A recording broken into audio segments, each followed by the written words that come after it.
ఏలూరు జిల్లా పోలవరం వద్ద గోదావరి వరద ఉధృతి మహోగ్ర రూపం దాల్చింది. ఎగువ ప్రాంతంలో కురుస్తున్న భారీ వర్షాలకు గోదావరిలో గంట గంటకు వరద ఉధృతి పోటెత్తుతోంది. దీంతో పోలవరం ప్రాజెక్టు స్పిల్వేపై ఎగువన 32.940 మీటర్లకు గోదావరి వరద నీటి మట్టం చేరింది. దీంతో అధికారులు అలర్ట్ అయ్యారు. ప్రాజెక్టు నుండి 11 లక్షల క్యూసెక్కుల వరద నీటిని దిగువకు విడుదల చేశారు. పోలవరంలో గోదావరి పెరగడంతో పోలవరం ముంపు గ్రామాల ప్రజలు భయాందోళన చెందుతున్నారు. ముంపు ప్రాంత వాసులను అధికారులు ఇప్పటికే అలర్ట్ చేశారు.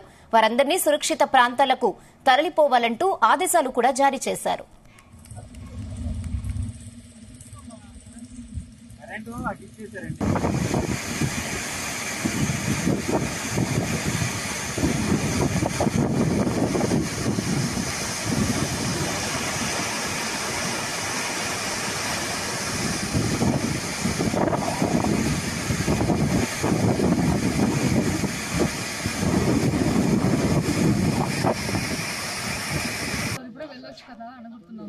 ఇప్పుడంటే మీకు అలవాటు ఉందా? ఇక్కడ రావడం వరకు ధైర్యంగా